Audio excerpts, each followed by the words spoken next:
So I am 3 months post-op hysterectomy, and there isn't much to update on other than the incision in my belly button kind of uh, gets irritated if I touch it too much. It hurts a little bit. Um, it's kind of funny that out of like all the scars that I have from like top surgery and hysterectomy, that the tiny little one is the biggest pain in the ass. I have two ginormous scars and three other little scars, and that one scar is like the only one that has given me any trouble at all. Um, yeah, if I don't touch it, it's fine. I was gonna start putting bio oil on it, just because it's quite red compared to my other three that I have, the little ones, but it just gets irritated when I touch it, so I'm just not touching it. Um, yeah, otherwise, no physical stuff to update hysterectomy wise. So I thought I would take this video to talk about like emotional things as a result of the hysterectomy, um, and specifically children, and the lack of that ever happening at this point. So I have talked about this before that I have said my entire life that I don't want kids. Um, as I'm older now, I'm almost 20, I've come to accept the fact that kids might be a possibility in my future. Um, I feel like I might end up with someone who already has a kid, and that'll be how that works because the options that I have for obtaining a child are not desirable to me. Adoption and artificial insemination do not look like fun. Um, yeah, so I don't know what the future will bring, but I'm lazy and I don't like to spend money, and I think that I will probably end up with no kids before I go to those lengths in order to obtain one. Um, yeah, I don't know. I think that I didn't go through any sort of depression after my hysterectomy in regards to knowing that I'm no longer physically capable of having any biological child, because I've known my entire life that I wasn't going to ever carry a child. That was just, it was never an option. It was never on the table. I've known my entire life my body does not produce sperm, therefore, I cannot be a parent. Because for me, freezing my eggs or carrying a child, for me, that is not an option.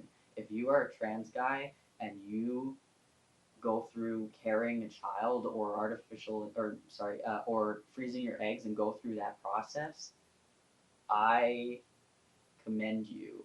Like, I don't know how you do it because like, the thought of it causes me so much emotional distress that like it was not an option. Um, and the thought of having to go off of testosterone, like, it's just not an option for me. So having hysterectomy, which I've wanted since I was 12, I looked up hysterectomies when I was 12, and I was like, when I'm 18, I'm gonna get that. And took me an extra year. I was 19, but when I finally got it, but um, yeah, like, I've known for a long time that this is something I needed to get done, and I wanted to get done. I wanted rid of that part of my body. I have no use for it. I did not want it here.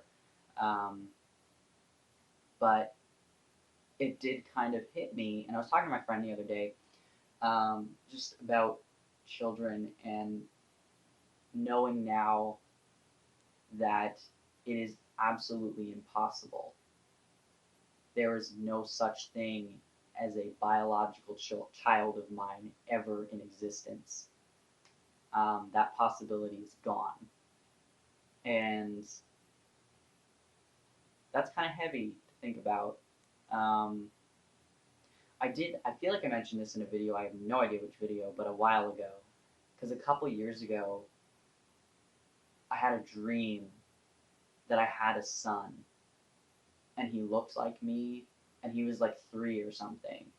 And it was just like, I was just a father, and I had a son, and he had red hair, and he was just adorable. And then I woke up, and I felt kind of empty because I knew that that was never going to happen. Um,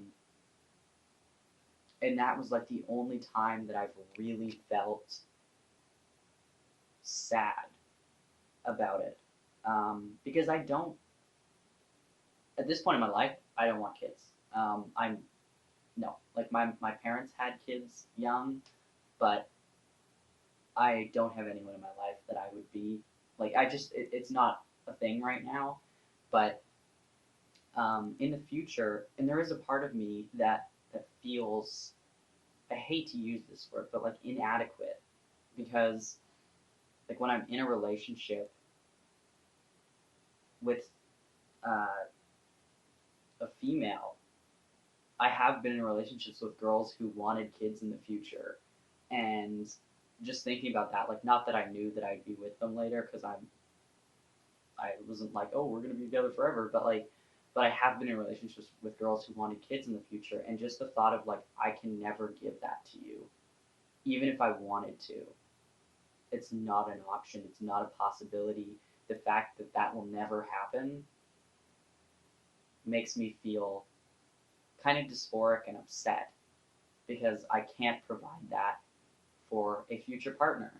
And there's a good chance I won't even end up with someone who is able to carry a child. Um, but like, if it does happen, if I am in a relationship with someone who is capable of carrying a child and wants a kid, I can't give that to them. And whether or not I want a kid is irrelevant in that feeling of inadequacy and I'm not enough, and that they could do so much better because they could find a guy who can actually do that for them. And all those things are terrible to think about and to put on yourself. And I suggest not doing that. But like, you do think about it sometimes, and yeah. But I do distinctly remember waking up that day. I had that dream, and just like I didn't cry or anything, but like I just felt this like deep sense of sadness that I will never have a kid that looks like me. And I don't know, it's a little upsetting. Um, I in absolutely no way regret having a hysterectomy because again, like I said, there's absolutely no way that I would have gone through with freezing eggs. I don't have the money for that, nor do I have the emotional and physical capability of doing such a thing. Like I just can't. I would not have been able to do it. Um, so life sucks sometimes. I was dealt a hand of cards that is not ideal, but um, you live with it, and I'm not.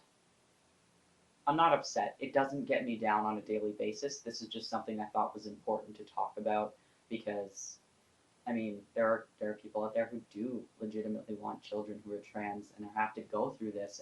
And for me, being someone who has never really wanted kids, but to still feel and acknowledge that I feel a bit of sadness towards the fact that it's not even an option, um, I just thought it was worth mentioning. So again, I'm 3 months post-op. Everything is going great as far as I can tell. Next month I will be 2.5 years on T, so I'll do kind of an update based from like all the changes that I've kind of experienced since my hysterectomy, testosterone wise. Yeah, so look forward to that next month. But yeah, 3 months post-op hysterectomy. Uh, Thank you for watching. If you have any questions, comments, video topics, anything like that, leave them down below or message me. My dog is making noises. Yeah, thanks for watching. See ya.